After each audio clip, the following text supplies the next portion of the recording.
Bom dia, advocacia familiarista. Bom dia, bom dia. Esperar o pessoal entrar aqui, esperar o Instagram distribuir para os seguidores, né? Para a gente começar essa live.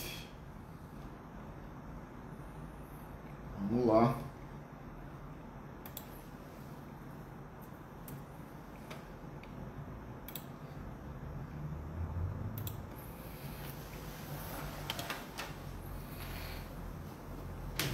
Na semana passada, nós tivemos uma live com o Dr. Pedro Paulo e com a doutora Fernanda, onde nós falamos sobre stalker e falamos também a respeito de outros tipos de violência.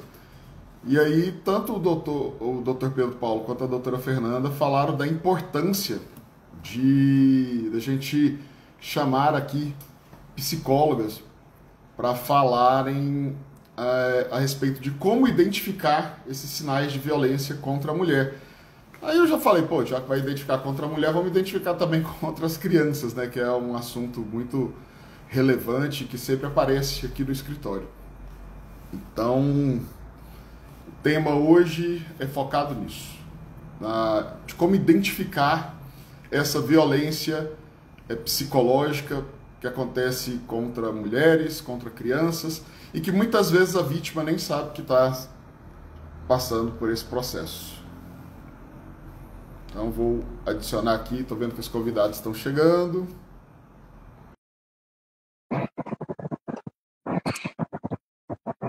Compartilhem aí com os seguidores. Oi, doutora Michele, doutora Bom Joyce. dia, tudo Bom bem? dia, doutor Cristiano, tudo bem? Vamos só esperar a doutora Poliana para a gente começar. Ainda não chegou. Está aqui, senão daqui a pouco eu levo bronca. Toda vez que eu deixo a câmera errada, eu levo bronca. Toda vez. Minha mãe dá bronca, mulher dá bronca, filho dá bronca, todo mundo dá bronca. A minha é o óculos, eu tô vendo aqui, ó, o meu reflete toda hora, ó. Eu levo bronca por causa do óculos. Vou tirar aqui. Vou mandar uma mensagem aqui para a doutora Poliana.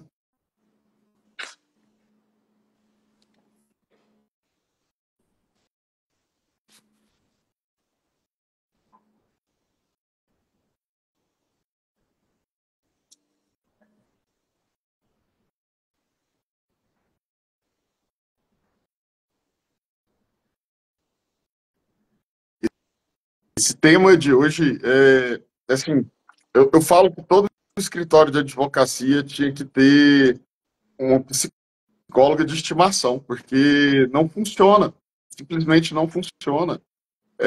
Se você atua na área familiarista e não tem parcerias com o pessoal da área da psicologia, você está totalmente errado. Você não está advogando da forma certa, você não vai entregar resultado, não tem jeito, é impossível.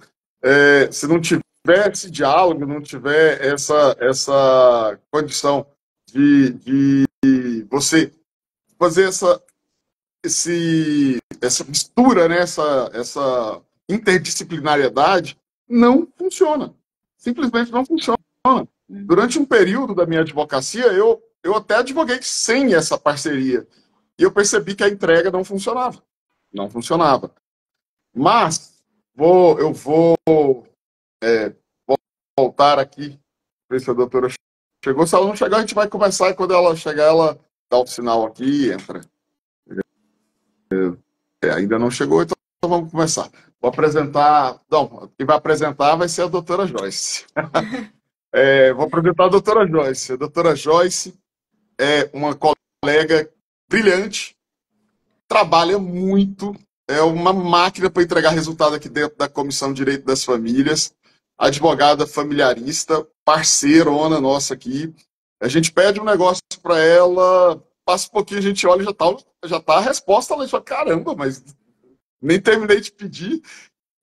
Assim, é um achado mesmo. Eu falo que Deus me presenteou com grandes colegas aqui dentro da comissão, onde essa comissão só cresce em virtude dessas colegas, dessa parceria, dessa condição da gente dividir, porque eu acho que todo espaço onde tem um dono, onde tem um cacique, e esse cacique não divide, não compartilha, não funciona.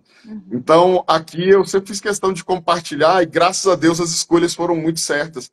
E a doutora Joyce é uma dessas escolhidas aí que trabalha, é aguerrida. E parabéns, doutora Joyce, por todo o seu trabalho. E todo espaço que você tem não é concedido, é conquistado. Então, vou passar a palavra para que você possa apresentar a nossa convidada e a gente segue aí. Bom dia, doutora Michele. Bom dia, doutor Cristiano. Bom dia. Bom dia a todos que estão presentes. Doutor Cristiano, agradeço pelas palavras. Eu sou muito feliz em fazer parte de uma comissão com pessoas tão atuantes, com um presidente, né, que de fato dá, de certa forma, a oportunidade para que nós possamos trabalhar, para que nós possamos fortalecer a advocacia familiarista. Atuando na área de família, eu entendi que a atuação ela vai muito além de conhecer a lei, de requerer a correta aplicação da lei. Estar presente é muito importante. Participar desses eventos é muito importante. Participar de reuniões com o judiciário, como ocorreu essa semana, com o legislativo, participar de seminários, de eventos, como irá ocorrer no próximo mês o Congresso de Direito das Famílias. Então, estar presente é muito importante, para que nós possamos, até de certa forma, oferecer um trabalho com excelência para os nossos clientes. Então, agradeço as palavras e pretendo continuar trabalhando e contribuindo para a nossa comissão. Nossa outra convidada acabou de entrar aí, doutora Poliana. Hoje Bom dia, doutor. Vamos falar um negócio. Hoje nós estamos bem servidos, sabe? Quando o tema é essa questão da violência contra mulheres e crianças. Olha, hoje, essa live, ainda bem que a live fica salva, porque advogado esperto vai poder utilizar essa live depois. Mas vamos lá, doutora. Apresenta nossas convidadas aí, por favor. Vou apresentar a doutora Michele Branquinho. Ela é proprietária da Clínica Espaço Absolute Psicologia e Saúde. Ela é psicóloga atuante na área de casais e família. Ela é sexóloga, ela é terapeuta. Terapeuta em EMDR, com intervenção em quadros de ansiedade, atendimentos a pais adotivos, preparação para a adoção, enfim, um currículo muito extenso. Quem tiver mais interesse, até sugiro, né, acompanhar nas redes sociais para conhecer o trabalho da doutora Michele. A doutora Poliana, ela é psicóloga clínica e jurídica. Ela é membro da Comissão de Psicologia Jurídica do Conselho de Psicologia de Goiás. Ela é perita nas áreas de família do Tribunal de Justiça de Goiás, assistência técnica, mediadora e psicanalista. Sejam bem-vindas, doutoras. Obrigada. Passo a palavra para a doutora Michele, para ela poder fazer suas considerações iniciais, logo em seguida a doutora Poliana, e aí eu vou lançar uma pergunta genérica e depois a gente vai fazendo um ping-pong aqui. Tá, joia. Gente, bom dia, obrigada pelo convite, obrigada a todos que estão aqui. Falar sobre violência é um tema interessante, porque a gente fala muito sobre isso no dia a dia, mas muitas vezes nós temos a dificuldade de internalizar aquilo e pensar, será que isso me afeta em algum lugar, em algum momento eu já passei por isso, né? Principalmente com a violência contra a mulher, né? Ela não percebe muitas vezes que ela está envolvida nesse processo. Então, é algo que a gente vê no consultório o tempo todo e o doutor Cristiano começou falando dessa parceria, né? Do direito e da psicologia, o quanto isso é importante, principalmente no direito da família, o quanto, né, a ação do direito, ela tem uma eficácia quando entende que tudo aquilo ali tem um aspecto emocional por trás, né? Nunca chega até vocês sem ter passado por uma questão ali dolorosa, por algo ali que está reprimido e que precisa ser resolvido de alguma forma, né? Então é muito importante a gente falar e discutir esse tema e levar também informação. Doutora Poliana. Bom dia a todos, né? Um prazer estar aqui novamente com vocês.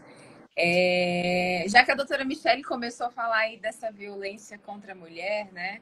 É importante a gente poder pensar na violência, principalmente psicológica, que eu acho que é o início de tudo, né? Assim, Sim. até para que a gente caminhe para as vias de fato, né? Algum tipo de violência física, começa ali no sutil, né? Como a doutora mesmo trouxe, no dia a dia.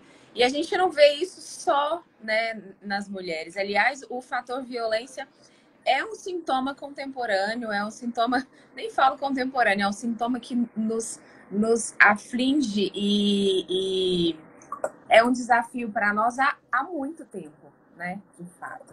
Então, esse fator a gente precisa levar em consideração e trazer mesmo essas conversas, né, mediante a lei que eu acho que consegue compreender, né, e trazer, assim, um outro lugar para a mulher e também para a criança, né? Assim, eu vi que a gente também vai conversar um pouquinho sobre isso, porque a gente está falando, no final das contas, de uma violência que no Brasil é muito comum, né? Eu acho que não só no Brasil, no mundo. Eu estava vendo alguns dados que tem a ver com violência doméstica, né?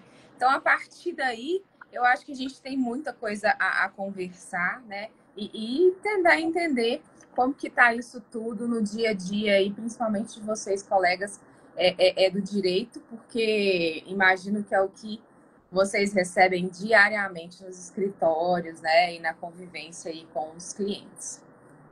Exatamente. Vamos E lá.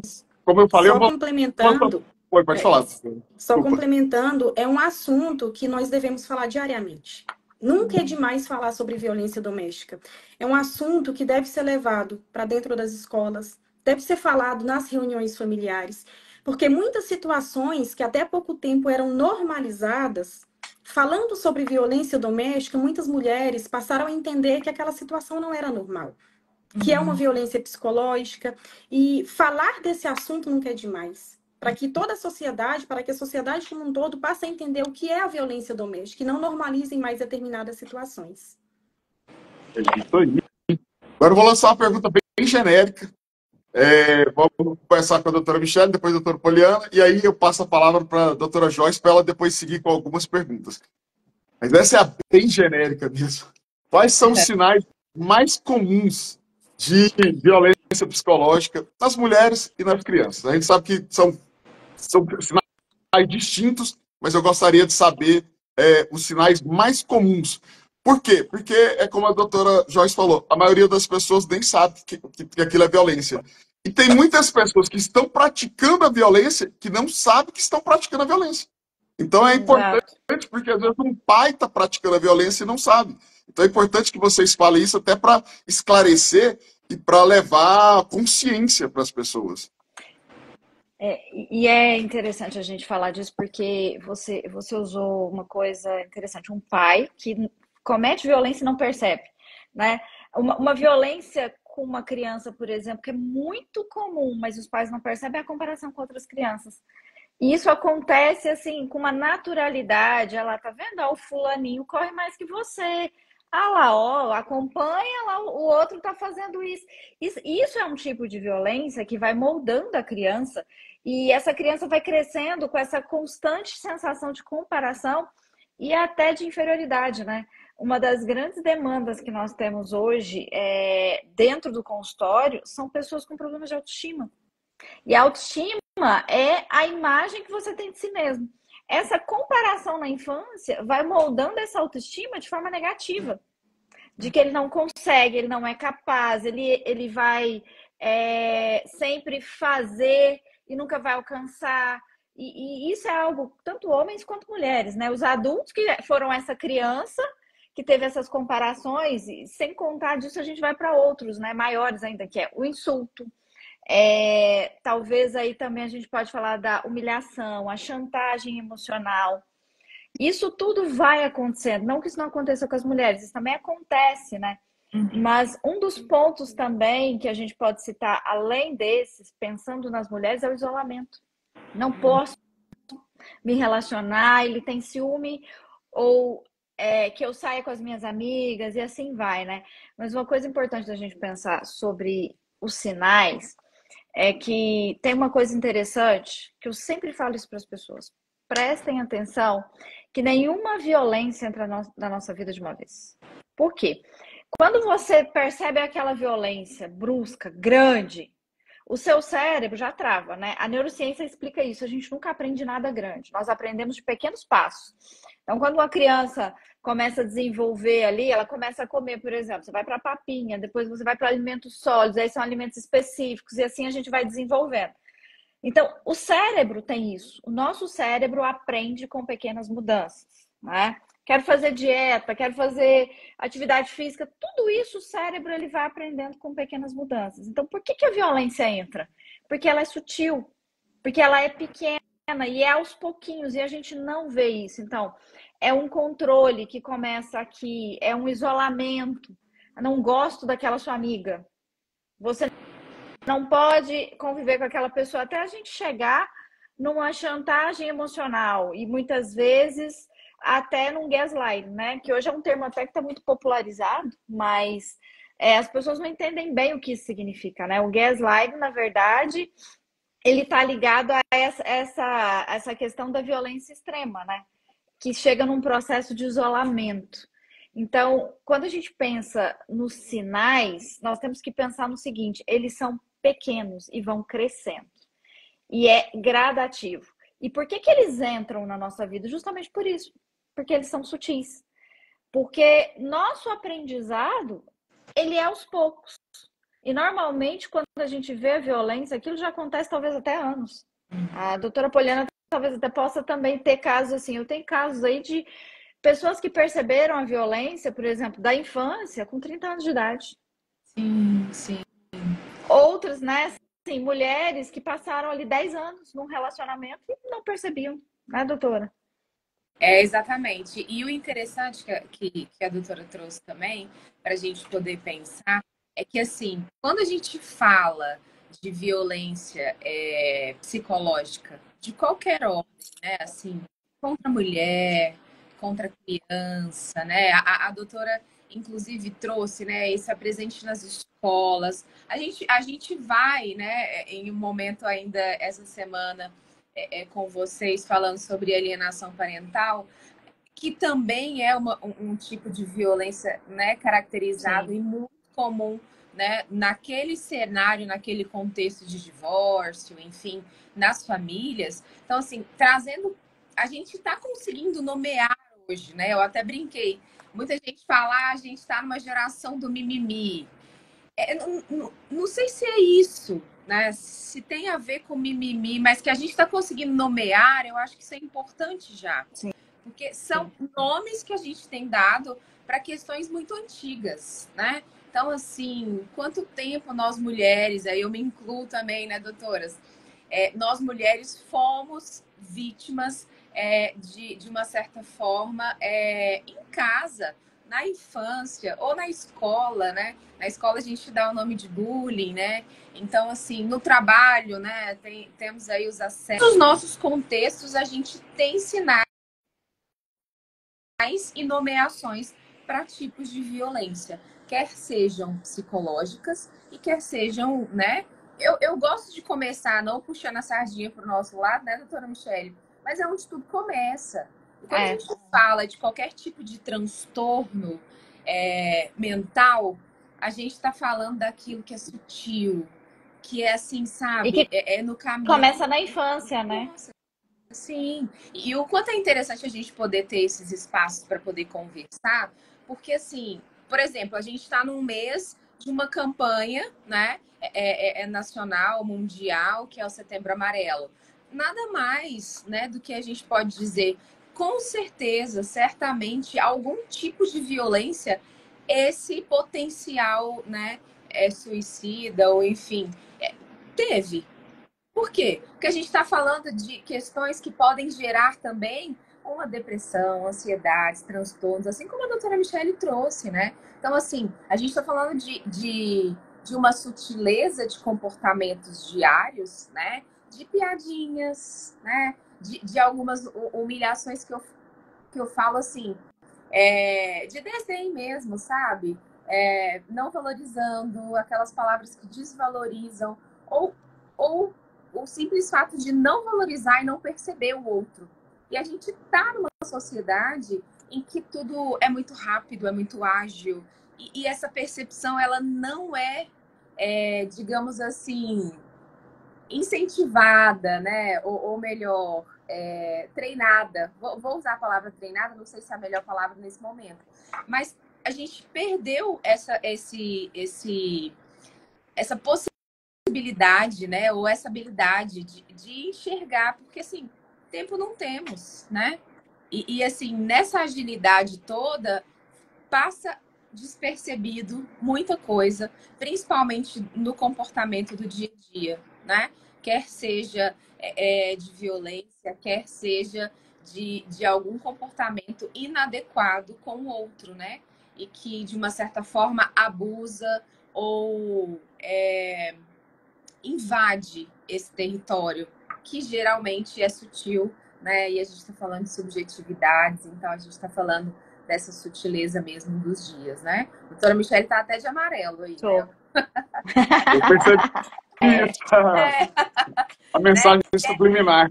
Exatamente. Foi ótimo. Doutora Joyce, Pois não. palavra sua, doutora.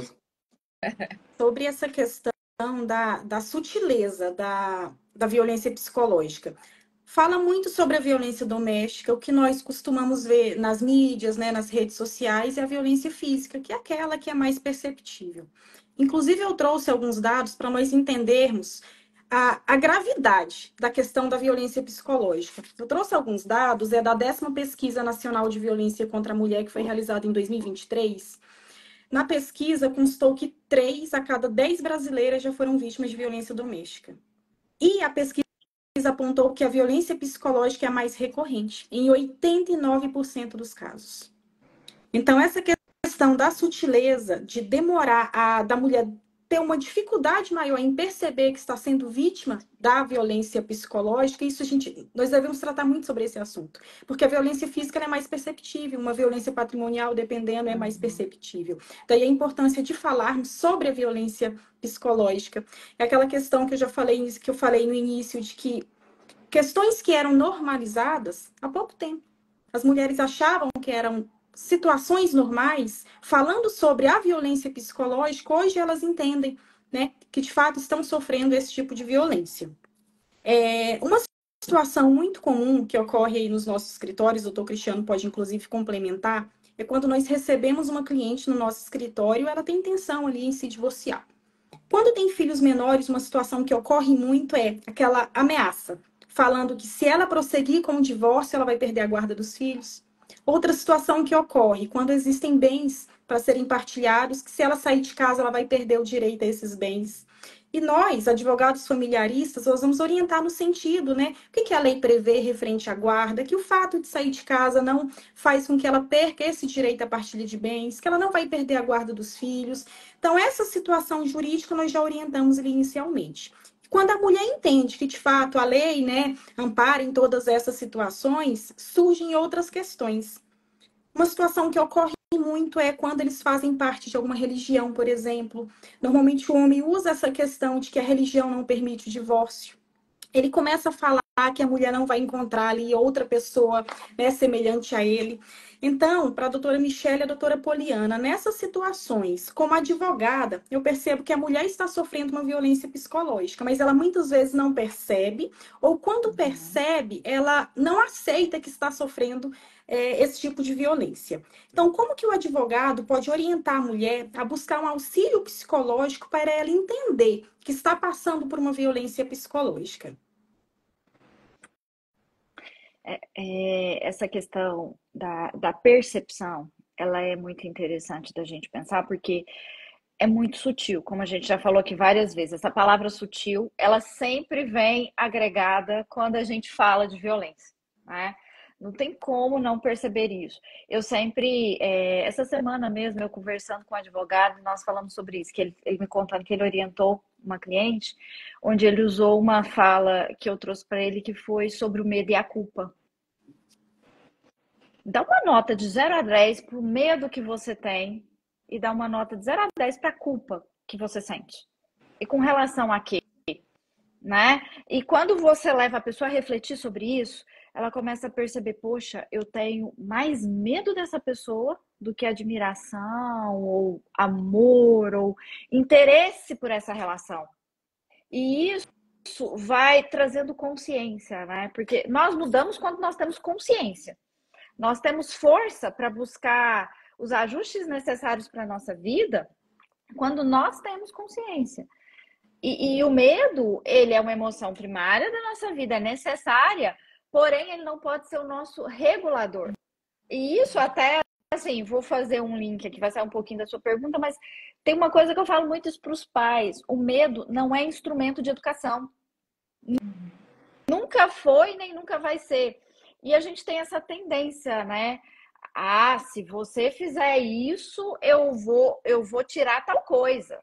Isso quando não chega naquela situação assim, eu não vou te amar mais. Se você fizer isso, eu não te amo mais. Poxa, isso é muito pesado para uma criança entender. Isso é muito pesado para uma mulher viver esse relacionamento sabendo que sempre que ela vai fazer algo, ela vai ter medo. Ela vai se sentir culpada porque algo deu errado, porque ela fez isso, ou porque ela falou aquilo, ou porque ela até não fez, né? Então, o medo e a culpa são caminhos para a gente levar essa pessoa a ter consciência e buscar essa ajuda. É interessante, né, doutores? O quanto a doutora trouxe a questão do medo, eu acho que é muito presente no dia a dia, né? Precisa dele para viver, né? A partir do momento em que ele se torna, como a doutora Michele trouxe, né, um norte, né, para as relações, quer ela qual seja, né, com as crianças, com o namorado, com a namorada, com os familiares, aí a gente tem riscos, né? E mais uma vez, eu acho que não tem outra palavra para a gente falar de transtornos psicológicos ou quer seja identificadores aí de violência no dia a dia, no cotidiano. É sutil. Por isso é complicado e muito difícil mesmo de perceber. Eu imagino, doutores, quando nos escritórios de vocês, a dificuldade e o desafio que vocês também têm. Nós da psicologia, pelo menos, temos esse espaço e geralmente chegam, e nem sempre abertos, mas chegam num momento de sofrimento e também, assim como, né, no direito de família, a gente sabe que chegam nesse momento também de sofrimento, mas ali, pelo menos, a gente tem um espaço.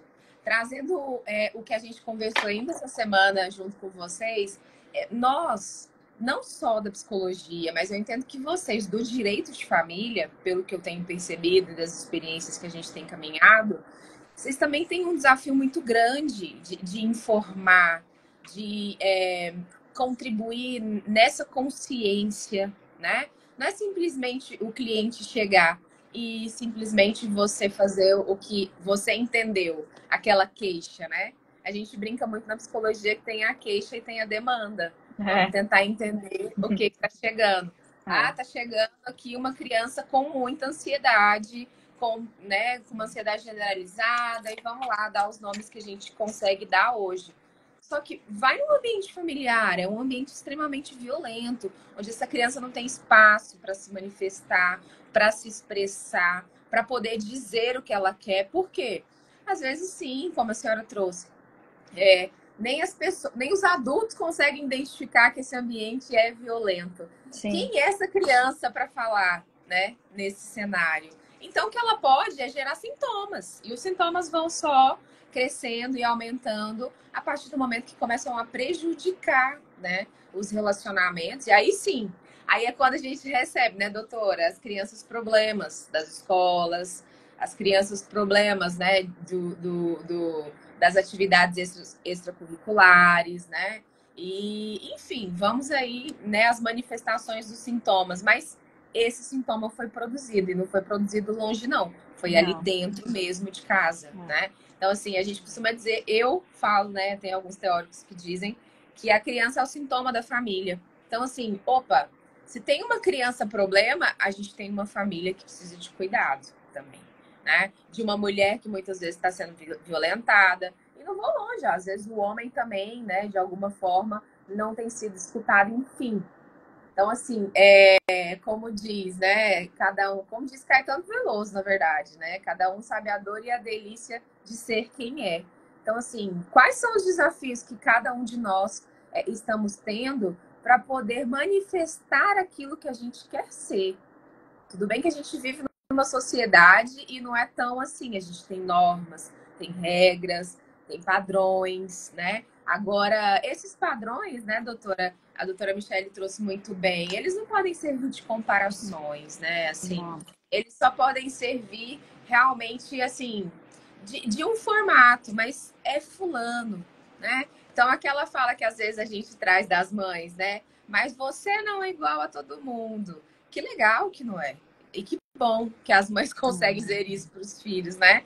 Só que tem muitas que não, né? Ah, mas você poderia estar fazendo isso. Ah, você, né, tá acima do peso, por exemplo, né? Olha, você precisa emagrecer. Uai, o que ela tem vivido? O que ela tem passado? Vamos ver como que ela tem se construído, né? Então, acho que esse indivíduo, ele precisa desse espaço. E nem sempre é possível. Então, às vezes, ele precisa lutar por esse espaço, porque ele está sendo ali construído dentro de um lar, como eu falei essa semana, né? Sobre essa família, né, desestruturada.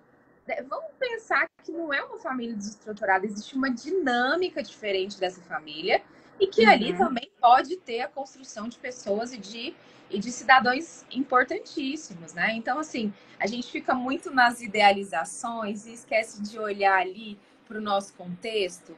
E eu sei que é difícil mesmo, né? A gente se inclui aí nesses desafios diários. Mas é possível, eu entendo que é possível, a gente percebe no dia a dia, no acompanhamento, né, dessas crianças, dessas mulheres, desses adultos, idosos, né, assim, eu sei que não é o nosso caso aqui hoje de conversar, mas os idosos também, né, então, assim, o quanto é difícil envelhecer para eles e o quanto é difícil cuidar muitas vezes deles, né, e o quanto são sofrimentos, né, eu tô com alguns pacientes idosos e o quanto é sofrido para eles, né? Porque eles também são excluídos desse social, do desempenho, né? Então a gente fica em uma etapa da vida, eu brinco, até muito pouco aceito socialmente, porque a maioria do tempo aí, a gente tá realmente, ou uma criança que é menino, cala a boca, vai conversar com as crianças, que é conversa de adulto.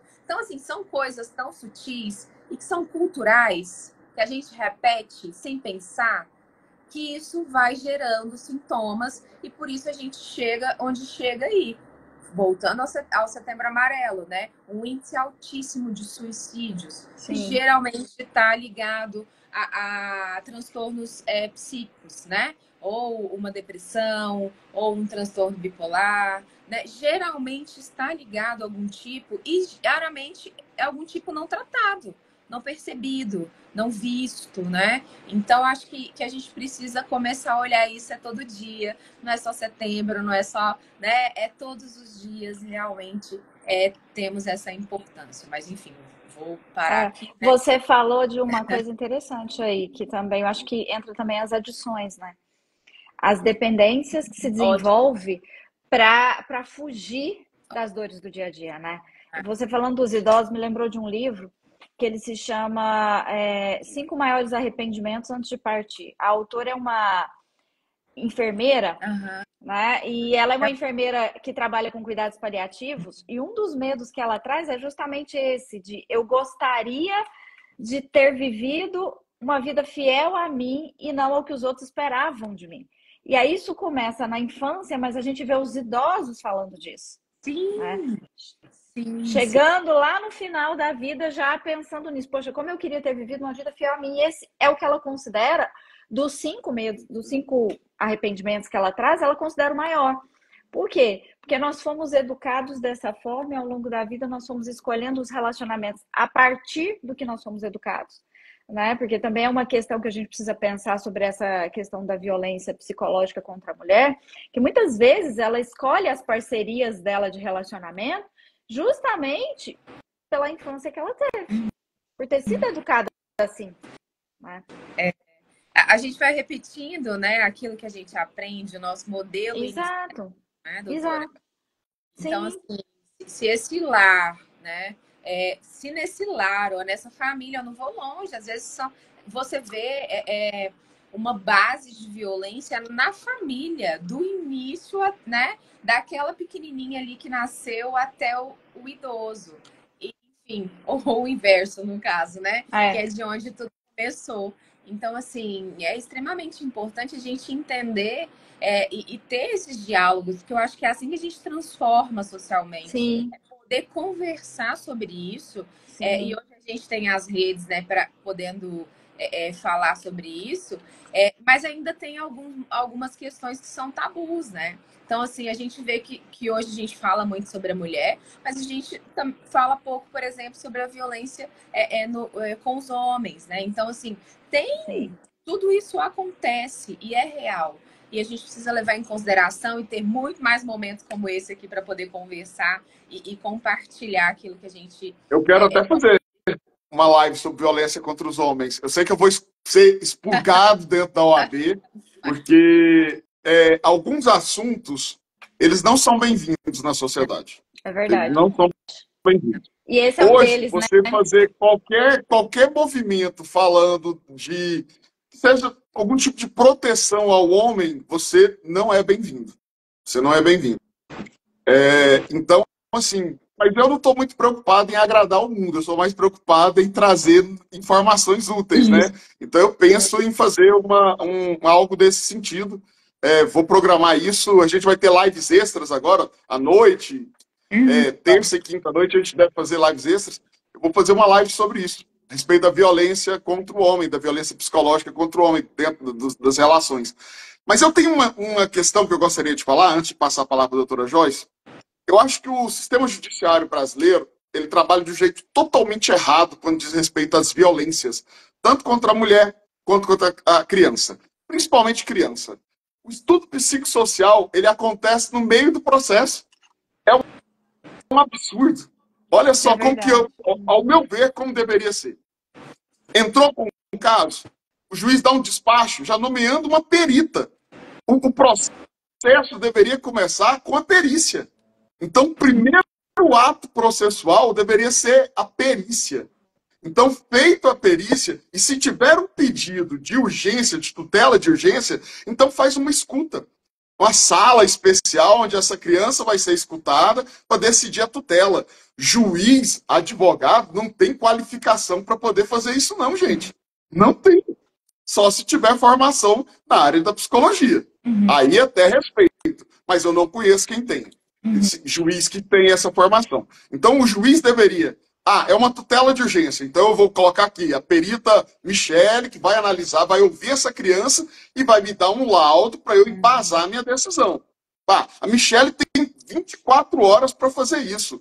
Beleza. Perfeito, né? Pronto. Michele fez, o juiz embasou, a criança muda de lar. Eu tenho caso de criança que apanhou de fio e ficou 6 meses esperando um estudo. Então, assim, há uma inversão. O estudo é importante no meio do processo? É importante, mas ele seria perfeito no início do processo. Sim. Aí fica aquela briga de petição inicial, contestação, impugnação, que não leva ninguém a nada, que é um monte de palavra ali, às vezes até mentirosa, sendo que o que a gente precisava era de um laudo. E outra coisa que eu sempre falo aqui, eu falo para meus clientes, tem dinheiro para ter um assistente? Não tem. Então o caminho vai ser árduo. Então o caminho vai ser bastante árduo. Por quê? Porque nós vamos usar uma achometria. Porque eu não sou psicólogo.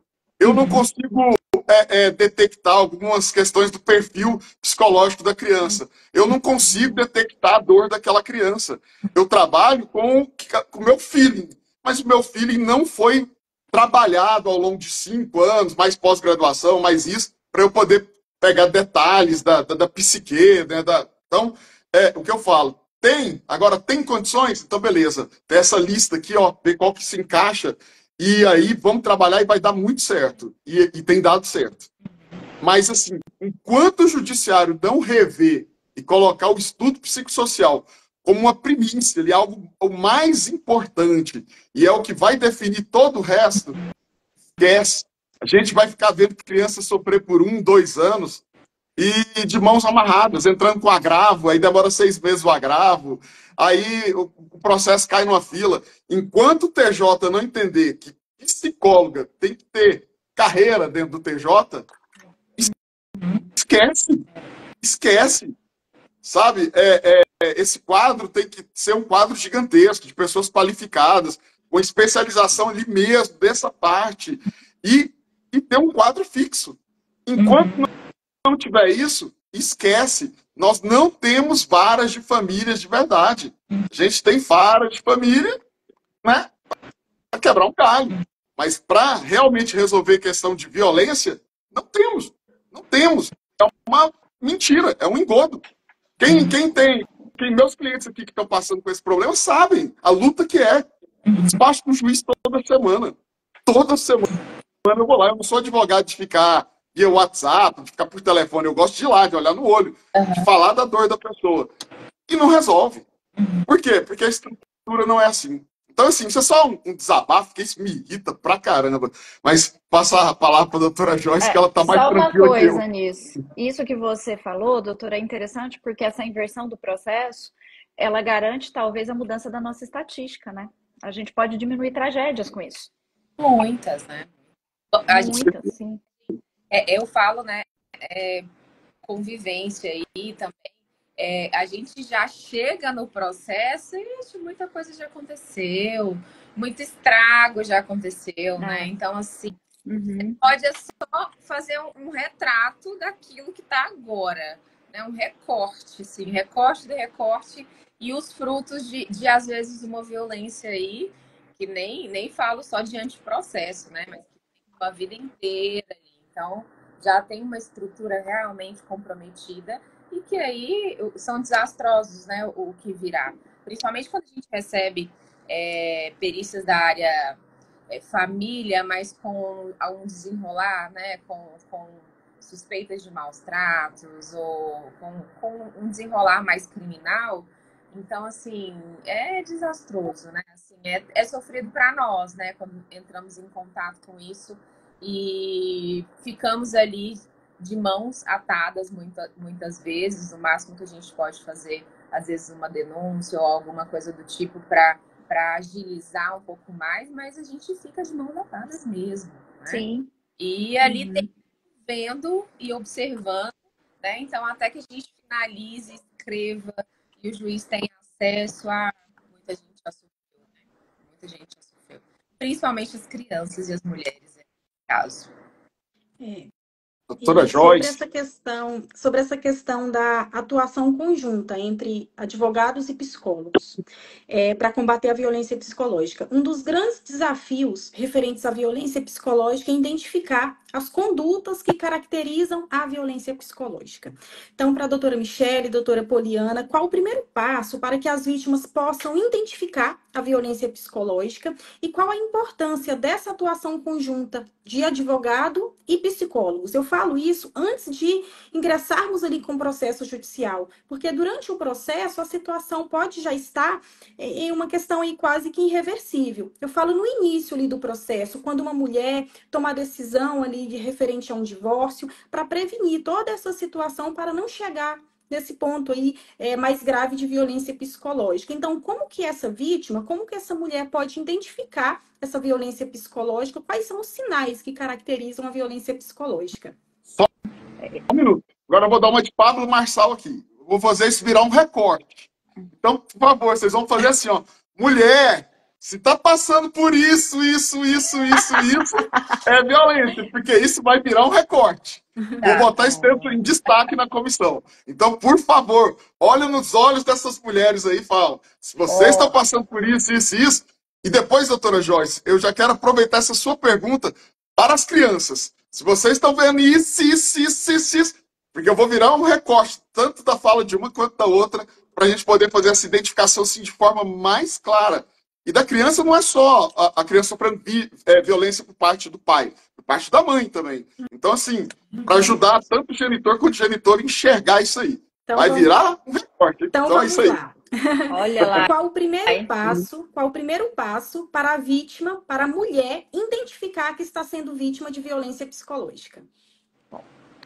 Toda mulher ela tem que olhar para algumas características que são muito específicas no relacionamento. Por exemplo, se você escuta demais, você engordou, você percebe que você fala fora de hora, você é inconveniente, ou talvez até aqueles insultos, né, que a gente tem ali no dia a dia, de presta atenção, você é muito estabanada, ou as chantagens emocionais, se a pessoa faz algo errado, ela vira e fala assim: eu falei o que falei porque você me tirou do sério, você me deixou nervoso. Essa é uma das falas mais comuns para mim no consultório. Eu escuto isso o tempo todo. Ah, doutora, ele sempre fala que eu deixo ele nervoso, como é que eu faço? E eu escuto isso às vezes. As mulheres chegam para mim e falam o seguinte: eu preciso melhorar porque eu atrapalho o meu marido, eu deixo ele estressado. Esse é um dos sinais, assim, para mim, dentro da minha prática, mais comuns, que é essa questão da culpa e do medo, né? Que eu falei anteriormente, mas esse medo que é inserido nisso. Você precisa pensar no que você fala, você precisa pensar no que você faz. Você não pode ter amigos. Você é vigiada o tempo todo. Esses são sinais que nós temos que estar atentos, por quê? Nós temos a dificuldade de perceber o quanto nós somos violentados o tempo todo com críticas, com piadinhas, com, né, discussões. As pessoas tentam entender muito a diferença de relacionamento abusivo e relacionamento tóxico. Eu que trabalho muito com isso, principalmente nas relações conjugais, eu recebo muita gente me perguntando, isso até aqui no Instagram, assim, qual a diferença de relacionamento abusivo ou relacionamento tóxico? Gente, independente da diferença, nenhum dos dois te serve. Nenhum dos dois te serve. Se você chegou num abuso, quer dizer que você vem há muito tempo ouvindo que você é burra, que você muitas vezes é inconveniente, nada que você faz é bom. As roupas que você usa não são legais. Existe uma diferença, né? Essa questão das roupas me chama muita atenção, porque eu escuto muito isso. E existe uma diferença também muito ali sutil mesmo. Assim, a gente não vê essa diferença que é: nossa, essa roupa parece que não caiu bem em você. Ou com aquilo. Você tá horrorosa com essa roupa. A forma como fala, né? Eu cito muito assim para as minhas pacientes: presta atenção numa coisa. Todos nós somos motivados pelo tom de voz, pela forma como nós falamos. Qualquer pessoa é assim, e alguns animais também. Vou pegar o exemplo do cachorro. Você vira para um cachorro e fala assim: vem aqui, cachorrinho, você é bonitinho, eu quero te dar uma linguiça. Ele vem, não vem? Ele entendeu, ele viu como você quis, né, fazer algo para ele. Agora, se você fala assim: vem aqui, eu vou te dar uma linguiça. Ele vem. Ele vai ter medo de você. Essa é uma forma de identificar como você é corrigida, como você é alertada, como você é criticada. Presta atenção, às vezes o próprio tom de voz já te mostra que existe uma violência. Sim. O uso de palavras, né, doutora? Palavras que não, que na verdade desvalorizam mesmo, né? Depreciativas às vezes. E aí vem seguido, tô brincando, né? Gosto muito de falar dessas brincadeirinhas, né? Tava brincando. Meu querido, você não E quando não vem assim, né, doutora? Não aprendeu a conviver comigo até hoje? Não sabe que eu sou assim? Isso, eu sou assim. Pois é, mas o seu jeito, né, de ser está me incomodando. Então, assim, nós mulheres fomos silenciadas durante muitos anos, né? Essa é a questão. Então, assim, falar sobre isso ainda é um tabu. Por mais que a gente tenha caminhado muito, mas nós fomos, sim, silenciados durante muito tempo. E a gente ainda vive, muitas vezes, nesse silêncio. Não podendo nem conseguindo identificar aquilo que nos faz mal. Aquilo em que eu não preciso, né? Eu brinco que é a questão de um julgo mesmo, sabe? De um peso que você pode tirar, só quem pode tirar isso de você é você mesmo, no final das contas, né? É não se permitindo estar em relações em que você não pode usar a roupa que você quer, ou se comunicar como você quer, ou se relacionar com os amigos que você quer. É lógico que tudo tem regras, né? Numa relação tem os contratos que a gente vai fazendo. Mas assim, se esses contratos que você está fazendo realmente não te possibilitam fazer aquilo que você gosta, ou aquilo que te faz bem, ou melhor, que te valoriza, né? Às vezes mulheres empresárias, né? Assim, empreendedoras, com todo o calor e naquela emoção de um negócio novo, ela não ouve vamos lá, amor, é isso aí, tá ótimo. Não, é aquilo, vai dar errado. É aquele negócio, né? Vai depreciando, não vai por aí, não valoriza o que vem dessa mulher. Então eu questiono, né? Peço para que elas pelo menos tenham esse crítico bem aflorado ao se relacionar, né? Não só com homens, mas qualquer tipo de relacionamento. Eu acho que cabe e tem que caber essa individualidade, né? Porque é nessa individualidade eu não posso me apagar para o outro existir em momento nenhum, né? Então, assim, essa anulação é extremamente violenta e geralmente é o que a gente tem, né? Com todo esse movimento patriarcal que a gente vive, lógico, né? É um movimento natural, né? E que a gente tem que questionar, né? O homem não é coisa de homem ou coisa de mulher. Vamos lá, quem vai fazer, né? Vamos lá entender quem tem mais habilidade com o que para fazer. E a gente vai se reinventando, porque a gente vive no mundo contemporâneo. Então a gente já não tem mais certezas, a gente tem mais incertezas do que certezas. Então, para a gente poder fazer esse movimento e poder gerar esse diálogo, aí sim a gente vai conseguir caminhar muito, né? E nós mulheres e as crianças vão ter também espaço, né? Para poder falar e se expressar, né? Sim. E em relação a crianças e adolescentes, a violência psicológica ela pode ser praticada pelo pai. Nós falamos muito do pai, mas também pode ser praticada pela mãe, pelos avós, pelos irmãos, por qualquer pessoa ali da família. Mas, de outro lado, são essas pessoas que estão próximas daquela criança e daquele adolescente, são essas pessoas da família que podem identificar que aquela criança ou aquele adolescente estão sendo vítimas de uma violência psicológica. Então, quais são os sinais que essas pessoas da família podem identificar que essa criança ou esse adolescente estão sendo vítimas de violência psicológica praticada por algum familiar? Bom, para os pais identificarem isso, primeira coisa, começa a pensar isolamento social. Não só os pais, né? Quem convive com a criança. Começa a pensar no isolamento social que essa criança tem. A criança, ela pode começar a evitar amigos, familiares, às vezes até atividades que ela gostava.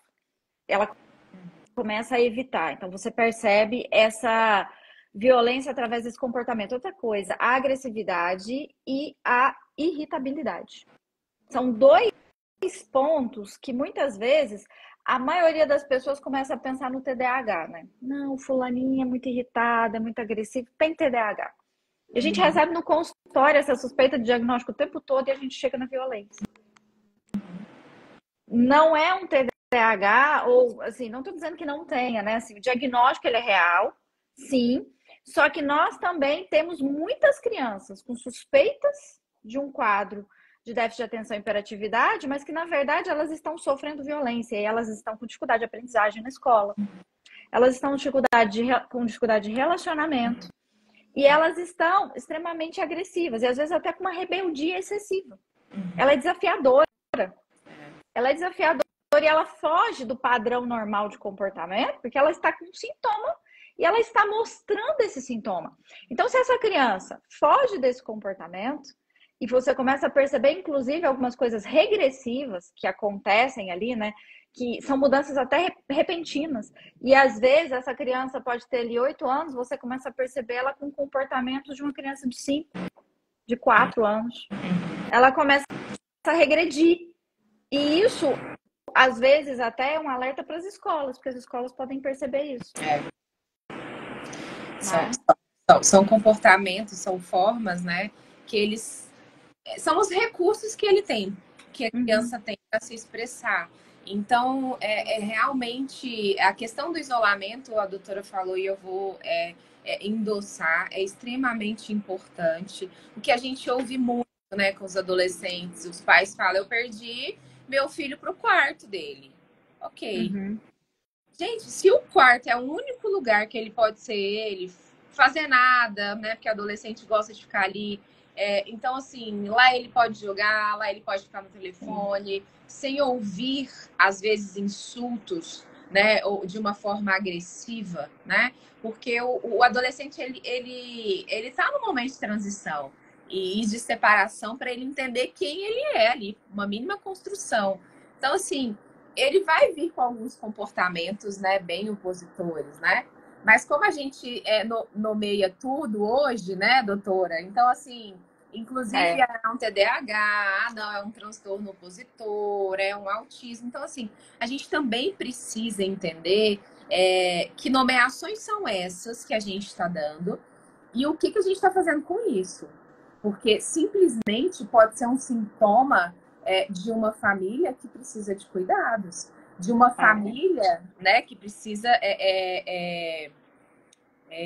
também gerar pensamentos. E nem sempre tem essa abertura. A gente sabe que isso acontece e quando o negócio começa a pegar, né, doutora, todo mundo some do consultório, né? Porque aí, né, pai, mãe, a criança, a gente só consegue fazer algo se o pai e a mãe autorizar. Né? Então, a partir do momento que a gente vai entendendo que o negócio é um pouquinho maior, e aí se não tem uma disponibilidade e de entendimento e de percepção, que é o que a gente está falando aqui, todo mundo desaparece ali, né? Então, assim, a gente também tem as nossas, digamos assim, a nossa impotência aí, né? Porque depende muito dessa abertura, né? Dos pais. Mas é isso, a escola, em todo momento, né? Por isso que eu falei recente, quando a gente está num processo de estudo e tudo, de psicodiagnóstico, tá? Isso não acontece só no estudo psicossocial, mas de psicodiagnóstico infantil, a gente vai à escola, a gente vai aonde a gente precisa ir para poder entender que contexto é esse dessa criança. A gente não fica só no consultório, né? Então, assim, com o que ela traz. Lógico que ela vai trazer muita informação, mas a gente também precisa ouvir essa professora, ouvir essa coordenadora, entender como que está na escola, né? Para entender, assim, de alguma forma tem algum sinal ou sinais de violência, quer seja na escola, quer seja em casa, quer seja, né, nos ambientes familiares que estão envolvidos, né? Lembrei agora das festas em família, né, que existem, ou das festas de final de ano, né? Então, assim, é aquele momento em que muita coisa acontece. Então, muitas comparações, né? Assim, gente, pergunta como a pessoa tá, pergunta o que ela tá fazendo. Enfim, não, né, vá direto...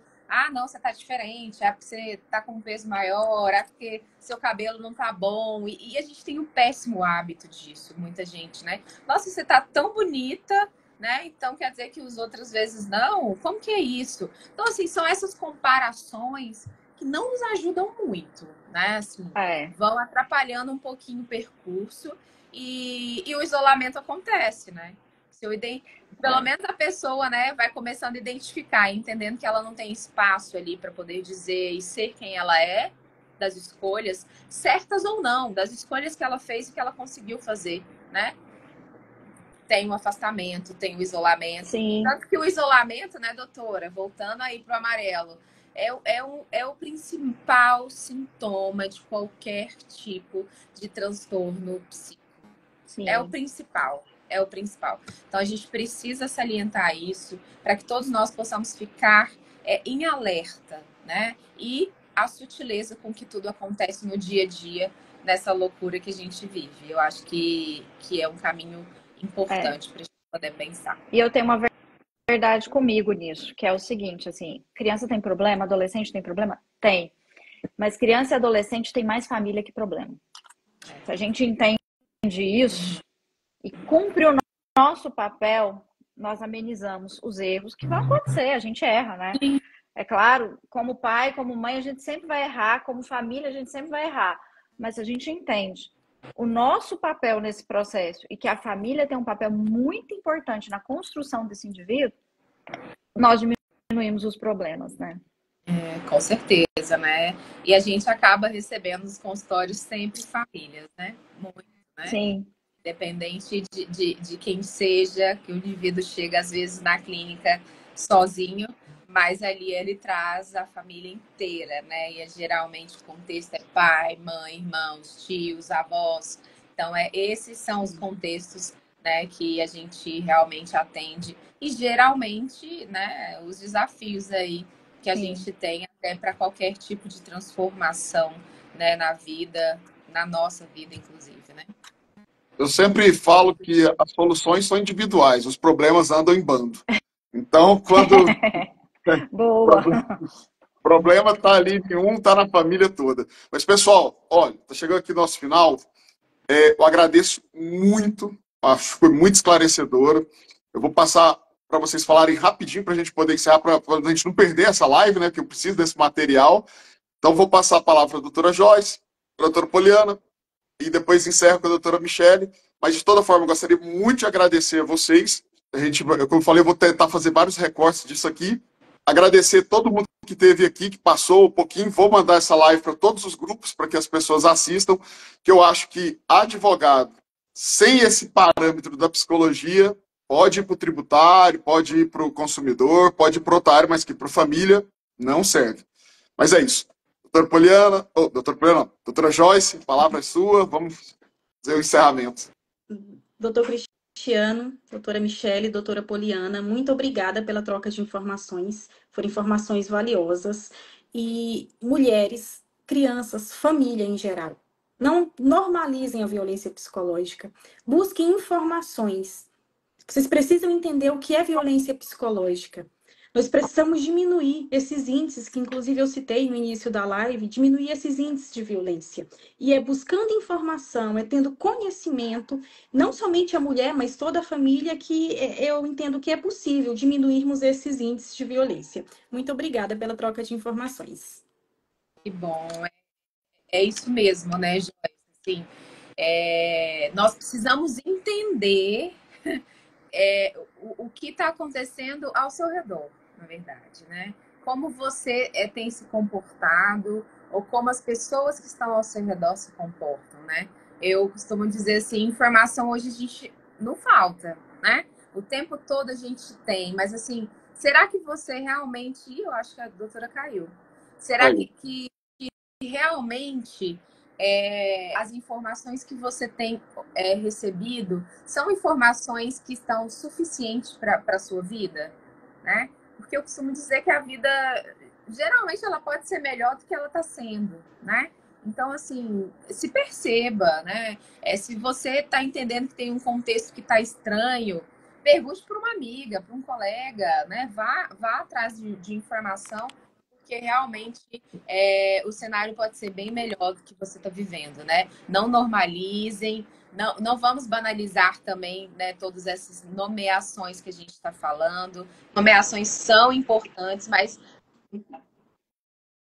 a gente não pode ficar só na nomeação. A gente também precisa questionar, a gente precisa também avaliar o contexto, porque geralmente essa nomeação é um sintoma de algo muito maior, que é cultural. Então, para a gente transformar a cultura, a gente precisa realmente entender que você, nós somos transformadores dessa cultura, né? Então, a gente precisa pensar.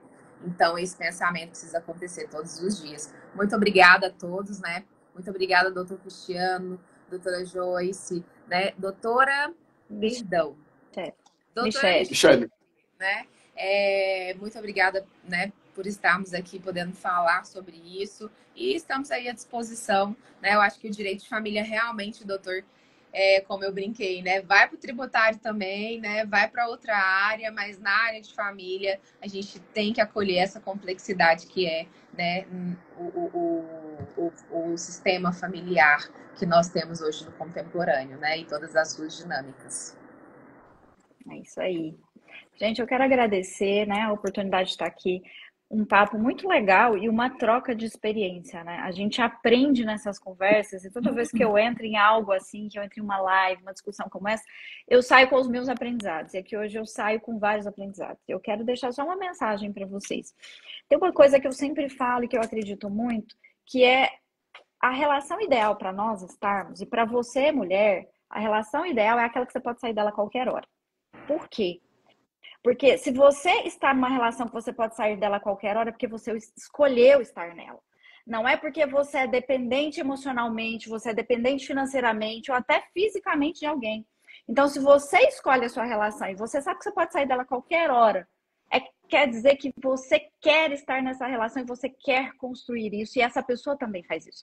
Então, acho que isso é muito importante para a gente entender. E isso passa por uma construção nossa, da nossa autoestima, do nosso autoconhecimento e de quem nós somos.